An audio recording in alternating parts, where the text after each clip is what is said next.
Dhe ne jemi supozuar që të selektojmë materialet edhe ato që ndjekim.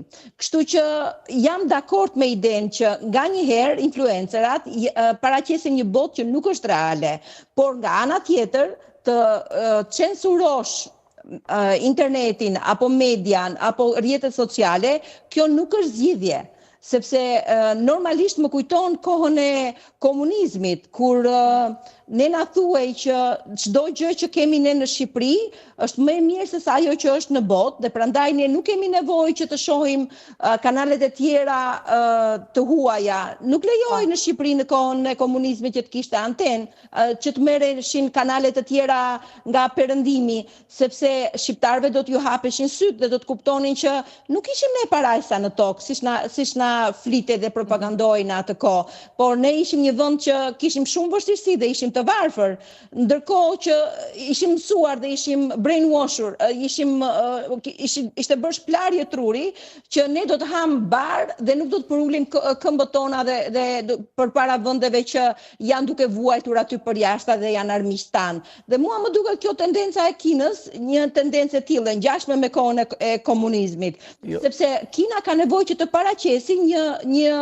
vend që është i begat, një vend ku njerëzit janë të lumtur, një vend që njerëzit punojnë dhe nuk ka papunësi, ndërsa këta influencerat me gjithë ato pjesën e pavërtet ose pjesën e fasadës, nga njëherë nxjerrin edhe të palarat e vendit për të parë çfarë nuk funksionon dhe çfarë është realiteti i vërtet në terren çdo ditë. Në fakt krejt këto që po e thoni për Shqipërinë e gjeni sot te vendimi i Kinës për të ndaluar influencerët, sepse qëllimi i tyre nuk është të edukojnë edhe të ndalojnë njerëzit që nuk flasin, që duhet të jenë kompetent edhe me shkollë, por ideja aty në është pikërisht që ta krijojnë idenë e kinezëve brenda aty, që aty është gjithçka parajs, pra që të mos ndjellin pesimizëm. Që i bjen, nuk bën asnjë kritik me ndaj shtetit, sepse me njëherë mund të konsiderohet se po nxit pesimizëm. Edhe sistemi në Kinë është identik si me sistemin e Shqipërisë mas viteve 1945. Pra ati është sistemi komunist, edhe është vish një parti, rrjedhimisht ajo bën gjithçka që t'i kontrolloj mendimet. Sepse kush e kontrollon mendimin, kush e kontrollon mendjen e njerëzve, kush e kontrollon internetin edhe median, rrjedhimisht është edhe në pushtet.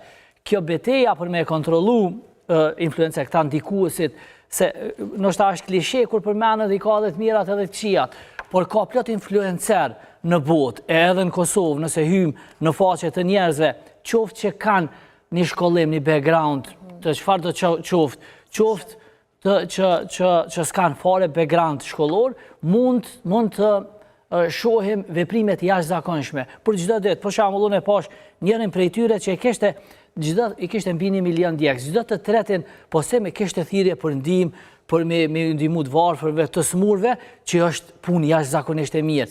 Pra, në kuadër mund të mos kesh një shkollim këto, por mund ta bësh një fushat të tillë. Demokracia ju ka dhënë mundësi secilit me pas. Problemi i kësaj që jemi tash është që na duhet të edukojmë. A është vështirë? Unë po insistoj që është shumë vështirë, por është vështirë që na më javë shpjegu fëmijëve tonë, më javë shpjegu familjarëve tonë, që kur farë benefiti, kur farë përfitimesh nuk kemi nëse na ndëgjojmë një person i cili numëron deri në 10, edhe i ka 3 milion njerëz. Profesor, qysh mi eduku, mas pari, kur në fakultetin e edukimit të na, janë gjenerata që bëjnë mësues, të cilët na i dim, kemi mësues shumë të mirë, si gjithë kondo me tonë, po kemi edhe mësues cilët i ndjekin të nditën TikTokin edhe influencerët. Kurse janë asë vetë të edukum, do me thonë, qysh mja nisë që kjo shkalla, se neve përna shkojnë gjenerata, unë e di që duhet bazikja, po pak gjenerata adoleshentët po ndikohen prej TikTokut, e kemi një gjenerat, po besoj diamanti edhin që shenë algoritmat ma shumë edhe qka për cilët ma shumë. Na jena dhe trend. Që qka zhvillohet edukimi online, apo trendi online. Nga ana tjetër, Kina është për të përgëzuar për algoritmin e TikTokut, sepse algoritmi TikTokut që kemi ne në Europë, edhe dallon nga i Kinës. Nuk ka Kina TikTok heq. E ka një verzion tjetër nuk ka qasje fare në përmbajtjet që na i shohim në ata i filtrojnë aq mirë në kuptimin e që i vjen mirë në partisë. Jo, gjithçka është mirë në partisë dhe shtetit. Është mirë të potencu këto asociacione. Katër platforma që nuk përdoren të na e që përdoren. Po flas për pjesën e edukimit dhe shkencës.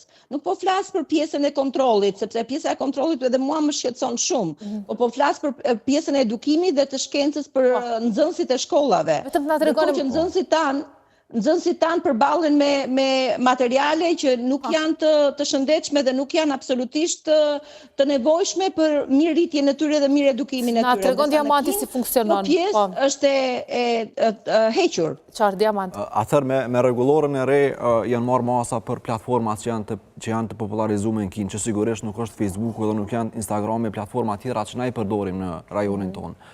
TikToku ka një emën tjetër atje, edhe funksionon me algoritma ndryshe, ka algoritma të kontrollum.